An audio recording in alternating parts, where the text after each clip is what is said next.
Outer Orange.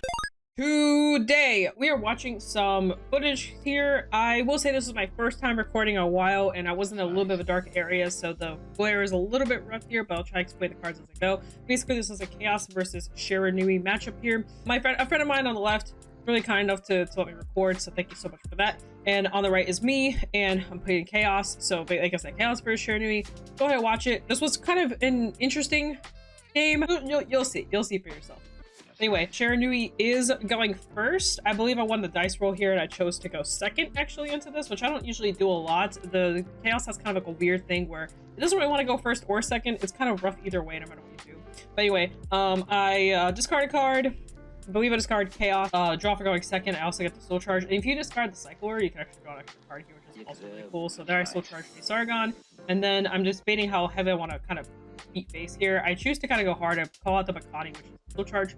And then I believe I call out also another card here, red card, that's Misdeeds, and then I actually move the Makani and just go out this route and swing. It was a little greedy here, but I decided to go the greedy route, so here we go. He takes the damage there. I do a drive check, and I actually do hit a crit here, which is very, very brutal early on to see that crit like that, and then I pass it back over to my friend here. My friend here does the normal like Shiranui stuff where you ride up to the grade 2, basically do a bunch of searching, and that's basically what he's gonna be doing here. He's gonna discard a trigger to ride into the grade 2 to then activate the ability to search. Go for the effect, and also getting his energy charge going here. Energy charge.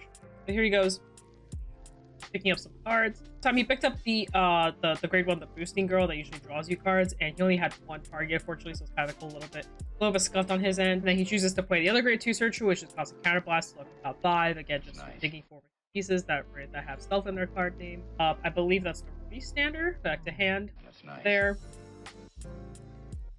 And I just do a little half cut there. And then he plays another searcher for basically any pieces to kind of help him out here. Gets out, I believe that's another restander, if I remember correctly, and then he basically shuffles.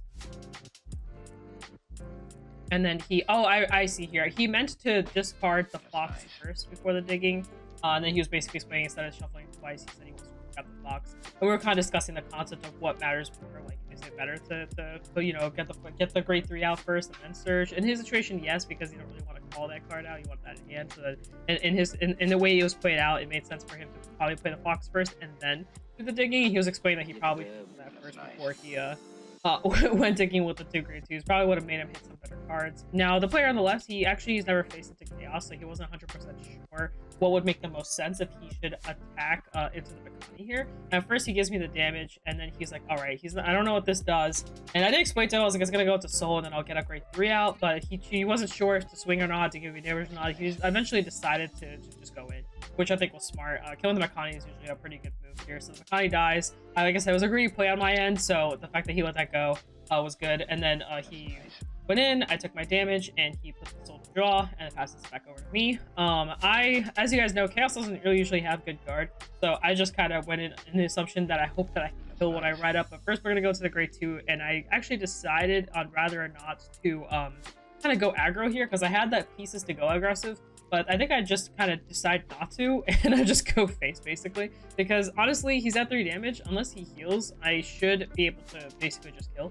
And that's kind of the setup that I was thinking through when I was thinking about this. I had another Misdeeds in hand, and I had another Makani in hand, so there was like a philosophy in my head of like, I could swing one more time, but he also had the Interceptors, which means he could just fine. So instead I swing 18 just straight into Vanguard, and just hope that he basically has to block here, or else he has to go to 4, and I don't think it's worth going to 4. So he basically does an OT pass. I check another a grade 3 Kheios and just pass it back to him.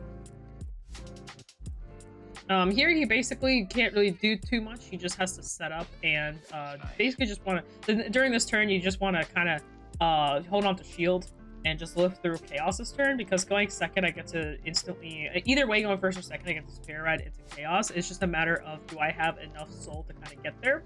I needed the damage. That's the thing. Like, being at 3 damage is like perfect, basically. And I was just debating like if it made sense to block this. I chose to block this in case he hits the double crit. So I blocked the 10k. He swings in, I believe checks 1 and a 2 there, and I check OT and I just draw, and that was it. So that was back over to me. So there's an on-right ability off the grade 2 Kheios. I can soul charge a card, and depending on the card, I get effects. If it's a normal unit, I get to call a card out from soul, and if it's trigger unit, I get to draw. So that's what I did here. And basically here I'm thinking of the sequence, because the thing about Kheios, the sequence is like super important here. I have an ability off the Vanguard, which is let me look at top 3 and put 1 to hand, 1 to soul, 1 to board. And then I also have the Superior Ride on the board present as well. So I had a couple options here. I first start off with the Kheios effect, thinking about what to discard here. I think I, in my head, realized that I just have to go for game. So that's basically what I do. So I basically look at top 3. I think my top 3 was like really good too. And also a little fun fact, I don't think I had a grade 3 Makani yet. So that's also important. So I put but my top 3 was insane. So I had the Makani to board. I can't remember what I put to soul, and I think I have a grade 3 Makani that put the hand. And then here I'm thinking, all right, now we have to just get to that 13 soul condition, and then we can start cooking. And I'm debating on kind of where how to get there. So I played the grade 3 Makani. The reason being is I had Quinn Lu in hand. So here comes the Quinn Lu. I use Quinn Lu's effect. I'm already at 7, so I'm gonna give the plus 2k to the Makani here. And I'm also explaining that grade 3 has a guard restrict on it now, which means you cannot block with grade 1s or greater. Another Makani, I soul charge a grade 3 Makani, which is perfect, by the way. So we have the setup now, because we'll be able to get that card out with the Makani's present on the board. Here I go for the Misdeeds. Misdeeds, basically, as long as I have a grade 3 Kheios, I can bind it, search for a grade 3 Kheios, the other one. So now we're searching for the other one here. Now we get to do a bunch of abilities. So because I placed on the old Kheios, I can choose the Soul Charge 3. I choose to do that. Soul Charge a bunch of triggers, which no surprise there. And then now I get to also take 2 cards from Soul and bring 1 card to hand and 1 card to board. I don't have to bring both out, but I can choose to. So here I'm just thinking through what the best approach is. Obviously the Quinn Lu's in Soul, so we're definitely going to target the Quinn Lu. We also have the grade 3 in Soul, Makani, so we can definitely grab that. I think here I go for the Makani and the Quinn Lu just to guarantee the Soul Charge, which makes the most sense. And then I was kind of debating which one I want to hand, which one I want to soul. I pick up the Quinn Lu to hand and Makani, and I soul charge. I soul charge it with speed. Now we have like the full setup here. By the way, I'm gonna put the Makani in soul to get out the grade 3. So I get out that, and then last but not least, I still need to get that Quinn Lu to go live. So I also need the Quinn Lu to set up, and I also need to make sure I have 13 soul, which I do. But we definitely need to make sure that's still happening. I also forgot to energy counter there, so I did that. Here comes the Quinn Lu, so now we're targeting the other Makanis. Now the other Makani also has the Quinn Lu effect. Now both have the guard restrict are active, so I explained that both have the guard restrict active. Last but not least, I do the order play, and I basically counterblast, and I check for how many chaoses. I believe I only have 2 in soul at the moment, so I can only put 2 in soul. So basically that's what I was checking for there. So I'm playing the order, and I target another Makani and another order. Basically 2 shieldless cards that might as well stay in soul. Just in case some crazy stuff happens, I could at least have a shot at basically drive checking triggers. And worst case scenario, when I get there. So here I'm again just double checking my soul. I also off of the grade 1 order, you can also call card and give out a Makani on the board taking power. And this is I didn't realize how long it took me to set all this up. Just to go, hi, I'm gonna attack 5 times with double guard restrict on each on the rear guards. But here I'm setting up for the Kheios. Basically, you bind main phase, and then your entire board gets 10k power, and the Vanguard gets a crit. And basically that's what's setting up for here. And I think I finally just go into battle here, deciding which way to swing and realizing they're both exactly the same, and then explaining the guard. So here I am swinging, and they're big, and basically my friend's like, all right, I don't have a choice, I just have to take it. And then the other side, I do the same thing. They're the exact same number. He's like, I can't guard that, so he takes that. Now Vanguard doesn't have the guard restrict, so here he can perfect guard this, and then both the rear guards basically restand, and it was the boost. But they're still pretty big. So he does a perfect guard here. I hit a crit, and I'm like, oh god.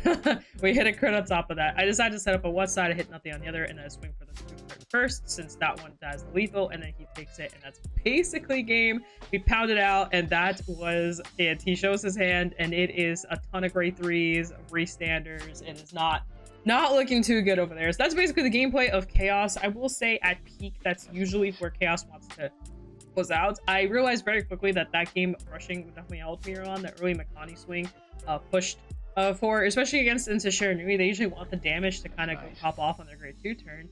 So ideally, going second into Shiranui with them wanting to take damage is a very interesting matchup here. It kind of gets interesting with how it kind of plays out. I think me going first and them going second is a little bit different. I will say denying the draw is impactful, especially since Kheios can afford to do that with the afford to go second with the cyclers. I didn't see a single cycler that game. I think if I did, I would have drawn even more. And weirdly enough, Kheios drawing is like super big. It makes it so much better, so much stronger. Thinking back, I actually think I even would have lived to his following turn, depending how you would have played it out, because he did have the dominating units that he would have had access to, which is the Mekanis. The Mekanis would have died, which would have definitely hurt me a little bit. I would have had to find a way to recover the Grade 3 Mekanis back onto the board.